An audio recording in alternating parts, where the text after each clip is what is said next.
Hello and welcome back. Well, while Sir Robin Day has been talking to you on Question Time, the phone lines here have been busy since we came off the air a little less than an hour ago. Now, first, let me say thank you very much for all your calls. The lines have been busy a lot of the time. If they've been engaged, we're sorry. But already there have been results. So, well, first, let's take the murder of Caroline Osborne in Leicester.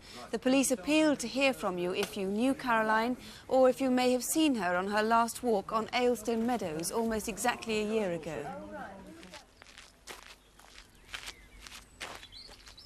Beyond this corner and from the other side of the canal, another witness caught a glimpse of someone, possibly Caroline, with a man running after her.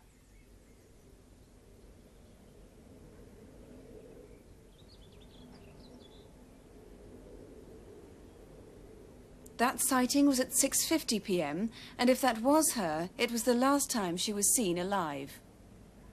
Well, Superintendent Stagg, have you had anyone who might recognise either of the two men friends we showed? We've had one or two interesting calls, especially in relation to the olive skin man, and obviously we're following those up at the present time.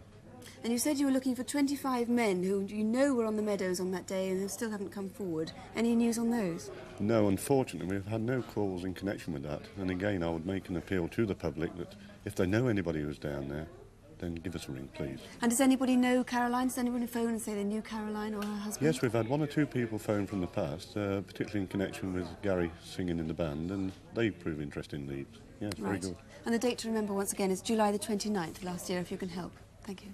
OK, we've had some excellent leads in the armed raids in Guildford in Surrey. Remember what we're looking for. The police are still seeking these two men, or it could be the same man. This is the Crimewatch UK video fit. Now, if it was a wig and the sunglasses a disguise, well, maybe it is one man. Either way, he's in his 20s or his 30s, and this is the bike on which he got away after firing the 2 shots in Sainsbury's in Guildford. Now, do you know who owns it? We've had about 60 calls here in the studio. Guildford incident room has been jammed with calls. A woman thinks it was her bike. It fits the description. Her bike was stolen from somewhere in south of England. The police don't want us to say where. A man thinks he spoke to the robber outside a cinema on Derby Day. All the descriptions fit. The day is right. The time is right. And we've got a very good lead on who the gunman might be. That incidentally comes from a police officer, not a civilian. One of the values of Crimewatch, of course, is that police officers see things that have happened in other police forces. And the Guildford incident room is still getting a large number of calls. We'll give you more numbers at the end of this update. Now, do we have anything as a result of our incident desk? Chief Inspector David Hatcher and WDC Helen Phelps appealed for help on a number of crimes. David, let's start first on the Barclays bank robbery in Liverpool, in the Kingston area. Yes, exciting news there. We've had 2 calls from entirely separate sources. Both corroborate each other and have given the officers an entirely new line of inquiry to follow. So that's what they're doing. Remember the video we saw? They caught the men actually in the process of committing the robbery. The £5,000 reward is something that should tempt you if you recognise the man on the video. I would think if I'd seen him, I would know him. And you can make £5,000. Remember, the robbers only made £2,000. Crime can pay you legitimately. Obviously, he too could have been wearing a wig, who knows. Helen, what have we heard on the London rapists? Many calls, most of them generated by people who recognise this knife, which, as you agree, is unusual. Right, can we see the knife? Good. OK, well, we'll tell you more about that and give you numbers as soon as possible. Now, earlier this evening, we reported on 2 particularly vicious attacks on customers in pubs in the northwest. The first was at the Old Stanley in the Old Swan area in Liverpool.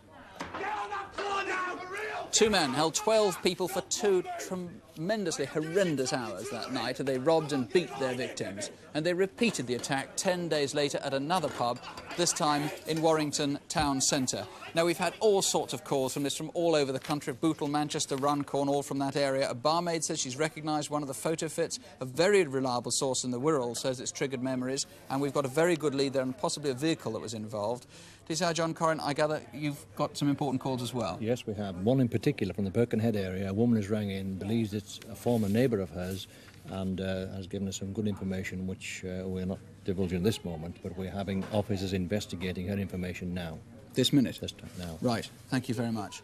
So, Well, finally, Superintendent Prickett of Bedfordshire Police had 2 cases to handle. What progress have you made in those? First of all, you made an urgent appeal for information about the Fox, the Bedfordshire rapist. Any leads on that? Indeed, the response has been good. We've had a number of sightings of possible suspects. In fact, a number of people have rung to speak in confidence, and I would encourage people to do that, to ring the Dunstable incident room. And you'll be following all those up straight away then? We are indeed, yes.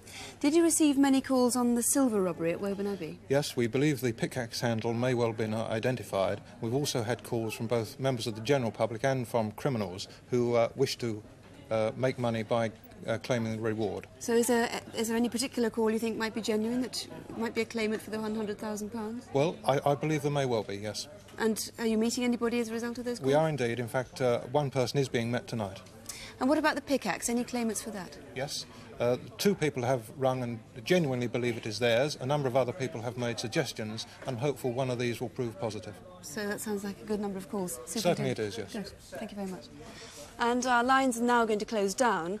In a moment we'll give you the local numbers for each of the crimes that maybe you can help solve. And if you don't get the right number down, if you can help, just ring your local police. The number's in the phone book.